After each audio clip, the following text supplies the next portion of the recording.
I already drank my coffee today before recording this video, so no more sipping in between.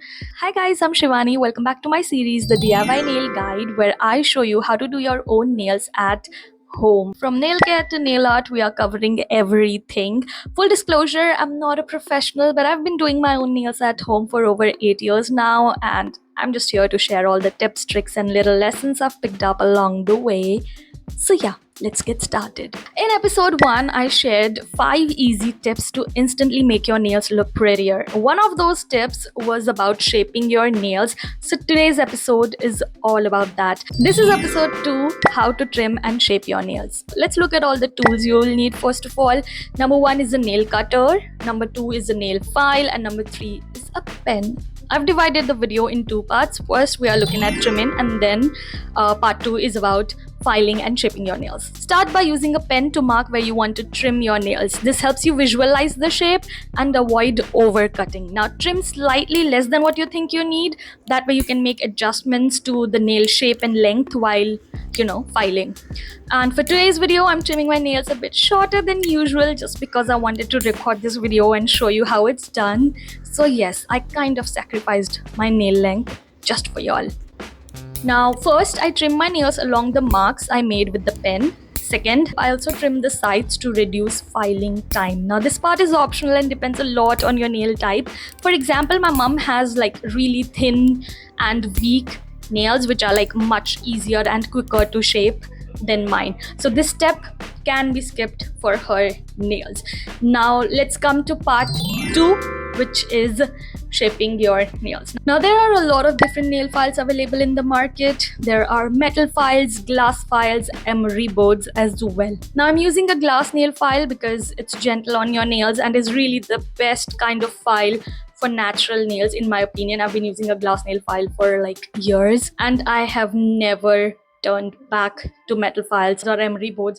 To be honest, I don't think I've ever used emery boards. Yeah, they're just so harsh on the nail.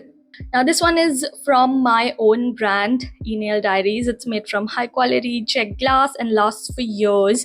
Unlike many glass nail files in India that are just coated and lose their grit after a few uses. You can test this with a coin scratch test. A real glass file won't lose its grit. Right now my glass nail files are sold out on the website, but I have a few pieces left that I'd kept for myself and my family. If you'd like one, DM me on Instagram at @enaildiaries.shop. Now let's shape these nails into almond. First, file from the sides towards the center of your nail, creating a soft V. Hold your file perpendicular to your nail. This is really important. And yes, filing your nails back and forth causes splits, but not if you are using a glass file. It's so gentle and smooth on your nails, you won't have to worry about the splits. But with other types of files, stick to filing in one direction to avoid splits. Now once you've got a rough V or A, depending on how you see it, you can transition into almond, oval, or even ballerina shapes. For almond, keep refining the sides, then soften the tip so it's not too sharp or too round. And then for the final touch, gently smooth the nail tips with light, even strokes. This is also to make sure that the tip is not really sharp and it does not snag on your clothes or stuff like that. Pro tip, if you are unsure how much to file, use the same pen marking trick we used while trimming. The entire filing and shaping process takes practice, alright? It took me time to get comfortable shaping my own nails, so don't worry if it feels tricky at first.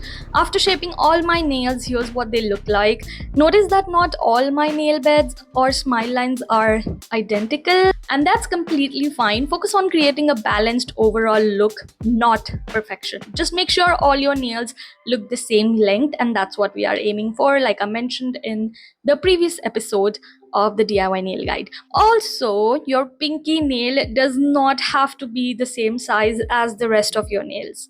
Now coming to my other hand, I trimmed them a lot shorter. That was like my mistake, but this shows you that you can still shape your nails almond even with shorter lengths. But of course, it all depends on your preference. So that's how I trim and shape my nails. I hope you found this video helpful. In episode 3, we will cover how to choose the right nail shape for you. So don't forget to subscribe. You do not want to miss out on the future episodes of the DIY nail guide. And let me know in the comments if there's anything specific you'd like me to cover next. See you in my next video. Bye.